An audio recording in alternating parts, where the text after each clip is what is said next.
Dear boomers, do not regret growing older.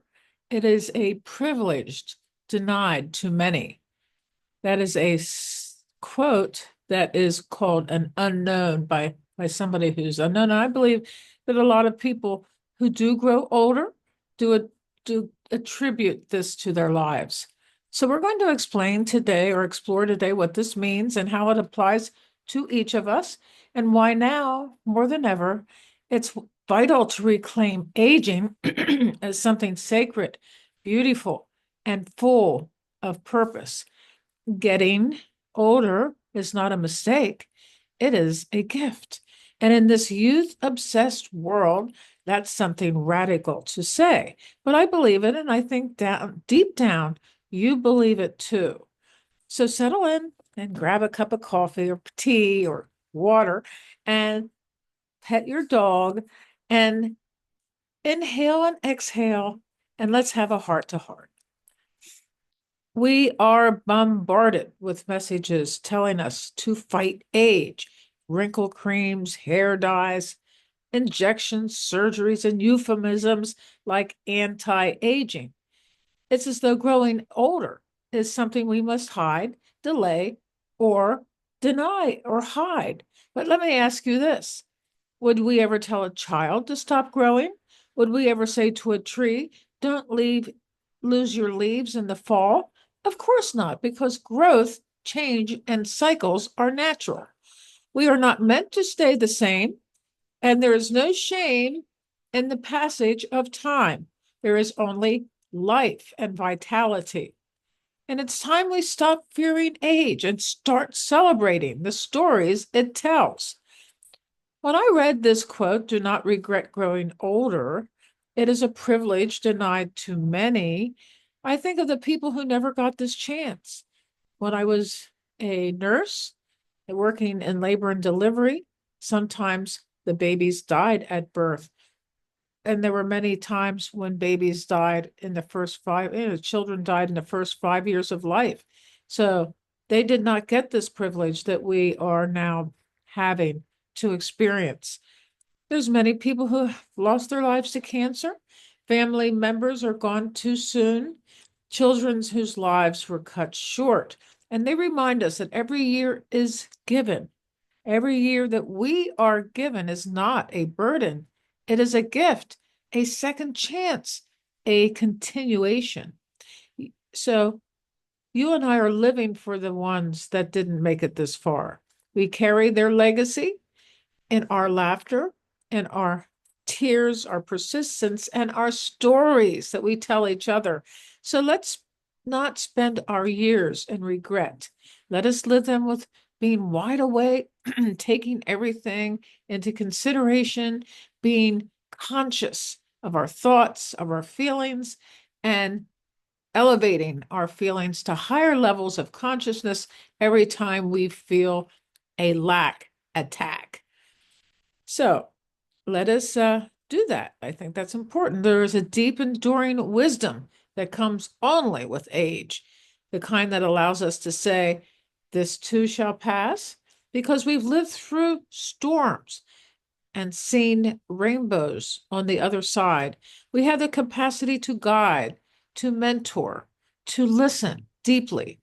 In traditional cultures, elders are revered. They're not pushed aside, and they're the keepers of memory, tradition, and healing.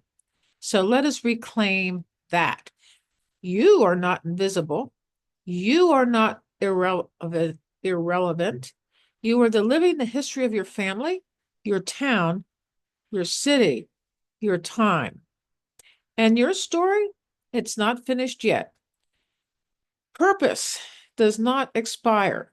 Dreams do not have deadlines. And maybe you were a nurse, a teacher, a caregiver, entrepreneur, or all of the above. And maybe you're wondering, what now? Well, now is the time when you choose your next adventure.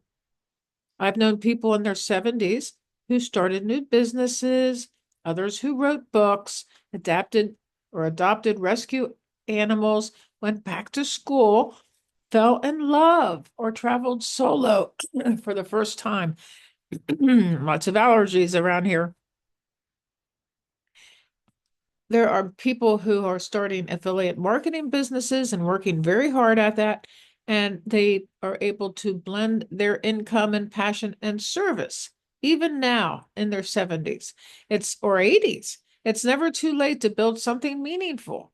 And one thing we can do is have meaningful conversations with each other. So you still have a lot to give. Do not forget that.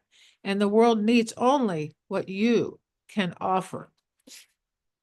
So let's get honest. Growing older can be hard, more aches and pains, perhaps, but we have to have courage.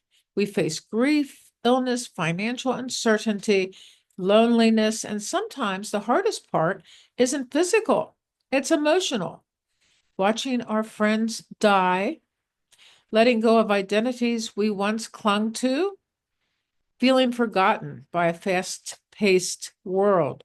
But there's the miracle. We keep going and we keep discovering a new parts of ourselves along the way. And we learn about ourselves in an inner way. Aging can be a spiritual unfolding. We learn patience. We discover the power of presence. We realize we don't need to prove ourselves anymore. That's the beautiful part.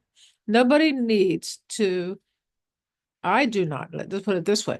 I can be criticized all anybody wants to criticize me for, but I don't care. It rolls right off my back. And this is the time to live from the heart, not the ego. That is your becoming. So what if you woke up tomorrow and said, I get to be this age. I get to witness another sunrise. I get to be someone's friend, mentor, mother, or guide. Gratitude transforms everything. Let's stop counting the things that we've lost and start honoring what we have gained. Let's model this for the next generation. That's important. So they stop fearing old age and begin looking forward to it. Let's show them that aging isn't a descent, it is an elevation. So, boomers, dear boomers, if you are blessed enough to grow old, don't regret it. Live it, love it, and share it because it's a privilege.